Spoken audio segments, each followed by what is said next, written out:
है एवरीवन, हाय। पता नहीं क्या हो रहा है, कभी सब्सक्राइबर एकदम ज़्यादा, कभी एकदम कम। यहाँ पे भी जिम की इस वीडियो पे 10,000 व्यू आ गए, लेकिन मुझे तो वही उतने ही शो हो रहे हैं।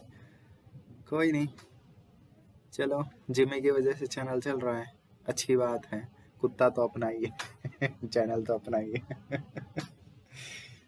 अच्छी बात है। तो लास्ट क्लास में हम स्लोप कर रहे थे, स्लोप को आगे डिस्कस करते हैं। ओके, तो आप इसे देखिए, स्लोप। तो स्लोप को हमने डिफाइन कर दिया था। आप एक चीज़ देखिए, स्लोप में हमेशा अगर हम प्रैक्टिकली सोचें तो उसके मैग्नीट्यूड की बात करेंगे। फॉर एग्जांपल, ये आपके पास ग्राउंड हो गया, ठीक है। आपके पास क्या है, एक ट्रक है, आपका खुद का नहीं है, लोन पे ले रखा है, ये मान लीजिए, ठीक है। ये आपके पास एक ट्रक हो गया, पी। और आपको क्या करना है, इससे सामान उतारना है। इसके अंदर बहुत बड़े बड़े सामान रख रखे हैं, लाइक क्या, जैसे इस पर्सन को ऊपर से नीचे आना है, यही पर्सन एक सामान हो गया।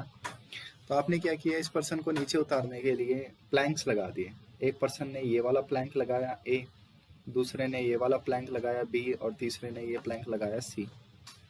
तो आप यहाँ ध्यान से देखिए, ए प्लैंक ज़्यादा वर्टिकल है।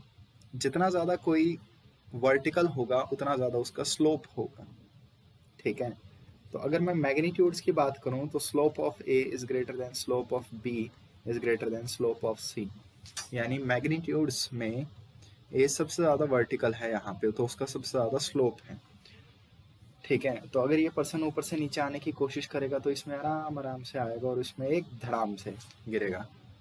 तो ये यहाँ पे स्लोप का एक प्रैक्टिकल सा मीनिंग हो गया। बाकी चेक कर लेना। स्लोप के हमारे पास फॉर्मूले भी होते हैं, जैसे डिफरेंशिएशन हो गया dy by dx, this gives slope also. ये भी क्या देता है, हमें स्लोप देता है, इंस्टेंटेनियस स्लोप किसी भी ग्राफ का। एग्जाम्पल, आपको पता है v का फॉर्मूला dx by dt, आपको पता है एक्सेलरेशन का फॉर्मूला dv by dt। इनका मतलब क्या है कि अगर आपके पास vt ग्राफ है तो आप उसका स्लोप निकालिए, उसका dv by dt निकालिए, एक्सेलरेशन मिल जाएगा।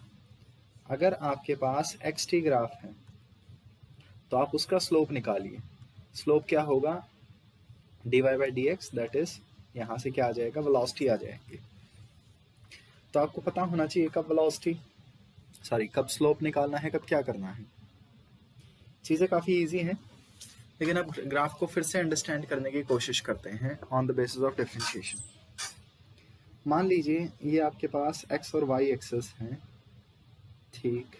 मैं शेप्स में यूज़ कर लेता हूँ, ये ली शेप, ये ली, ये, ठीक है, नहीं पता। ओके, तो मान लीजिए ये हमारे पास शेप्स हैं, एक्स और वाई एक्सेस हो गई, खींच जाए, हाँ, ये हो गया। ये हमारे पास एक्सेस हैं, एक्स एक्सेस, वाई एक्सेस। अब मान लीजिए मेरे पास एक स्ट्रेट लाइन है, ठीक है, एक स्ट्रेट लाइन हो गई ऐसे।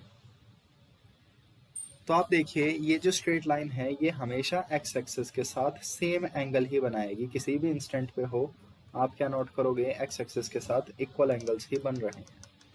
तो एक स्ट्रेट लाइन का स्लोप हमेशा क्या होता है, कांस्टेंट होता है, ये चीज़ याद रखना। अब स्लोप का फॉर्मूला क्या है, स्लोप का फॉर्मूला है dy by dx। ये हमारे पास फॉर्मूला हो गया। तो मैं आपसे पूछना चाहता हूँ, यहाँ मैं जितनी भी लाइंस बना रहा हूँ उन सब के स्लोप कैसे कैसे हैं, इंक्रीज कर रहे हैं, डिक्रीज कर रहे हैं, पॉजिटिव है, नेगेटिव है। तो देखिए हमारा ग्राफ है फर्स्ट क्वाड्रेंट में, तो फर्स्ट क्वाड्रेंट में आपके पास y है, आपके पास x है।